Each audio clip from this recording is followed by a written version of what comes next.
4 people who seemingly vanished into thin air. Daniel Robinson. On June 23, 2021, Daniel Robinson was last seen by a co-worker leaving their worksite in his blue Jeep Renegade. Almost a month later, his truck was found by a rancher, rolled over on its side in a ravine, with Daniel nowhere to be found. Daniel was born on January 14, 1997, to parents David and Melissa. Daniel graduated from college in 2019, majoring in archaeology, and moved to the Tempe area to work for Matrix New World Engineering as a field geologist. He was 24 when he went missing near Sun Valley Parkway and Cactus Road in Buckeye, Arizona, having last been seen by a co-worker that he had just met that day. According to his family, Daniel's behavior was not like himself in the days leading up to his disappearance. However, they did say to the police there was no indication that he wished to harm himself or leave the area. His father, David, would say in an interview, Daniel would never go anywhere without telling his family. On July 19, 2021, a rancher found Daniel's Jeep Renegade crashed in a ravine on his property. The airbags were deployed and several of Daniel's personal items were found inside, including his phone, wallet, keys, and clothes. Buckeye police conducted a search with cadaver dogs, drones, and helicopters spanning over 70 square miles, or 113 kilometers, but they found no further evidence of Daniel. David and Melissa decided to hire private investigator and accident reconstructionist Jeff McGrath for further assistance with the case, as they were unsatisfied with the work of Buckeye police. Upon seeing the vehicle for the first time, Jeff said, "Immediately I knew something wasn't right. The damage didn't match the terrain and where it was lying." Jeff downloaded the vehicle's information from the airbag control module known as the ACM, which is similar to that of a black box in an aeroplane. It showed that the car likely crashed around 1 p.m. on the day Daniel went missing, meaning that there was a 4-hour gap between his last known sighting and the crash. The ACM also showed that after the airbag was deployed, the ignition was turned over 46 times, and that there was an additional 11 miles or 18 kilometers on the car's odometer after it crashed. In late July of 2021, a human skull was found south of the area where Daniel's Jeep was recovered. 4 months later, a second set of human remains were discovered. Through DNA testing and identification, it was determined that neither of these remains were Daniel. Sadly, as of now, Daniel still hasn't been found. Daniel is 5'8" or 176 centimeters tall and weighs around 165 pounds or 75 kilograms. He's an African American with black hair and brown eyes. Daniel is missing part of his right forearm, including his hand. He would now be 26 years old. If anyone has any information about Daniel, they are encouraged to contact the Buckeye Police Department at 623-349-6400 or visit pleasehelpfinddaniel.com. There's also a GoFundMe named Help Find Daniel, which you can find online, as well as a Change.org petition named Buckeye Arizona Police Department Justice for Daniel Robinson. Asha Degree. 9-year-old Asha Degree was last seen on February 13, 2000, on a cold and rainy night. At around 3:45 a.m., a motorist saw her walking along Highway 18, north of Shelby in North Carolina. They circled 3 times because they thought it was strange that a child was out by themselves at that time. Asha ran into the woods by the roadside and has not been seen since. Asha Degree was born on August 5, 1990 to parents Harold and Aquila, and has a brother named O'Brien. On Sunday, February 13, 2000, Asha and her family spent their morning at Macedonia Missionary Baptist Church in Waco, like they usually did on Sundays, and after the service, Asha and O'Brien visited their aunt Alicia's house for lunch. Later that night, Asha decided to have a nap in the room she shared with her brother as she was tired from a sleepover she went to the previous night. A storm was brewing, and it woke her up at 8:30 p.m., where she decided to watch TV with her parents for half an hour. At 9 p.m., the power went out because a car had crashed into a power line, so Asha and O'Brien settled down for the night. Their father, Harold, checked on the kids twice before settling down at 2:30 a.m. Sometime between 2:30 and 3:30 a.m., Asha left the house. Truck driver Jeff Rupi, who was one of the only witnesses to see Asha, recalled seeing her walking along Highway 18 at around 3:45 a.m. The next day was Valentine's Day and Harold and Aquila's 11th anniversary. Aquila went to wake the children up just before 6:30 a.m. so they could get ready for school and noticed that Asha was not in her bed. Harold called 911 and a full search was in effect by 8 a.m. 2 days later, police found a pencil, lolly wrappers and a Mickey Mouse bow tie that belonged to Asha in the doorway of a tool shed at an upholstery shop. However, this was the last significant lead for over a year. On August 3, 2001, Asha's black and beige backpack, which had her name and home phone number written on it, was found by construction worker Terry Fleming. He had been digging an access road for a new home in Burke Country and found the backpack double wrapped in plastic rubbish bags with a New Kids on the Block t-shirt and a McElligot's Paul, Dr. Seuss book inside.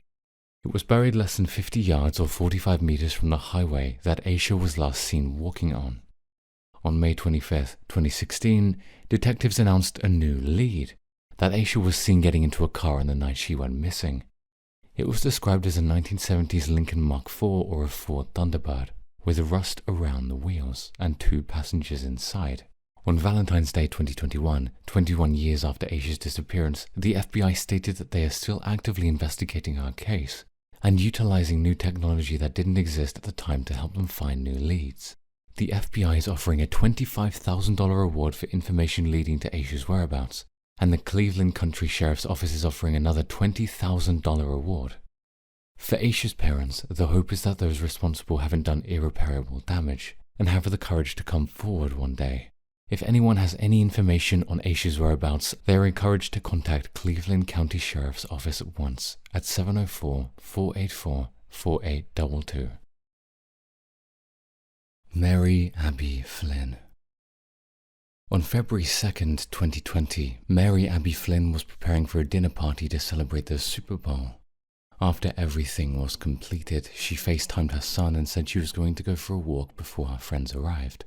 Abbie was never seen or heard from again. Mary Abbie Flynn, who usually went by her middle name Abbie, was born on July 15, 1960. She grew up in Gloucester, Massachusetts, and continued to live there into her adulthood. Abbie was married to Richard Rich Braverman, and they had 3 adult children. Abbie generally split her time between Houston, Texas, and where Rich worked as a radiologist, and her vacation home on St. Louis Avenue in Gloucester. Abbie was described as a lover of the outdoors who enjoyed hiking and nature photography. On February 2, 2020, Abbie was at her vacation home on St. Louis Avenue preparing for her Super Bowl party with her friends. At around 4 p.m., Abbie FaceTimed one of her sons to catch up and mentioned that she was going for a walk in the area of Farrington Avenue near Gloucester Harbor before guests started arriving. At around 6 p.m., 2 of Abbie's friends arrived and found the house empty. Her phone, wallet, and keys were on the bench in the kitchen, and food was still in the oven. The guests grew concerned when they couldn't contact her, and a few hours later they filed a missing persons report with the Gloucester Police Department. Police conducted a thorough search of the area where Abbie said she was walking. Around 80 police officers and 20 police dogs spent days searching paths and wooded areas. The police also received assistance from the Gloucester Fire and Harbor Departments, State Police helicopters, Coast Guard, and the Northeastern Massachusetts Law Enforcement Council. As Abbie was known to love the outdoors, her friends and family focused on searching areas that she frequented, including local trail systems and the seashore. The community came together to call the station with tips and hang up roughly 5,000 missing person posters across the city. Police confirmed that there was no evidence of suspicious circumstances in Abbie's disappearance and that she may have had an accident or experienced a medical emergency while she was walking. Sadly, Abbie is still missing. Abbie is a Caucasian female with brown hair, brown eyes, and has her ears pierced. She's between 5'5" and 5'7" tall, and would be 62 years old in 2023. If you have any information regarding the disappearance of Abbie Flynn, please contact the Gloucester Police Department at 978-283-1212. Jason Jolkowski. On June 13, 2001, Jason and his brother were home alone on summer break from school when Jason got called into work early. As his car was at the mechanic's, a co-worker agreed to pick Jason up from their old high school at 11 a.m. Jason left his home a little after 10:45 a.m. to make the short walk to Benson High School. Proceeding so, he was never seen again. Jason Anthony Jolkowski was born on June 24, 1981, in Grand Island, Nebraska, to parents Kelly Murphy and Jim Jolkowski. Jason completed secondary school at Benson High, and at the time of his disappearance was a part-time student in the radio broadcasting program at Iowa Western Community College in Council Bluffs, Iowa, as he had plans to become a radio DJ.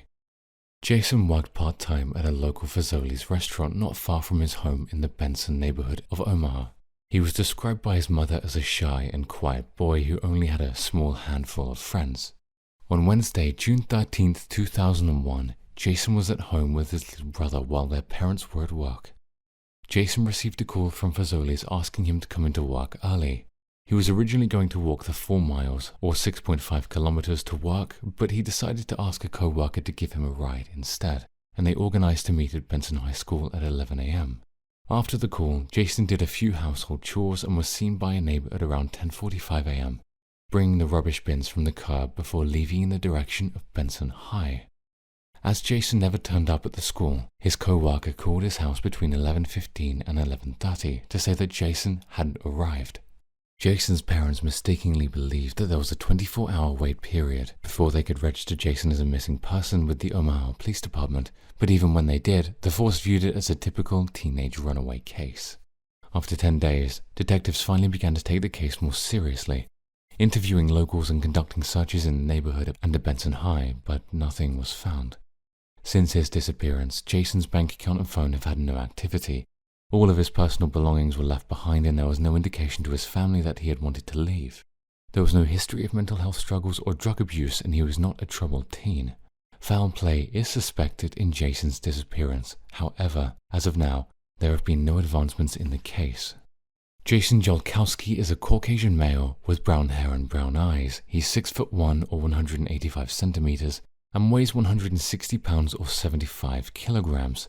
He has learning disabilities related to speech and language. However, he was above average intelligence.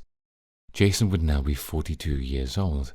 If you have any information regarding the disappearance of Jason Jolkowski, please contact the Omaha Police Department at 402-444-5818 or 402-444-5690, or call the National Center for Missing and Exploited Children at 800-843-5678.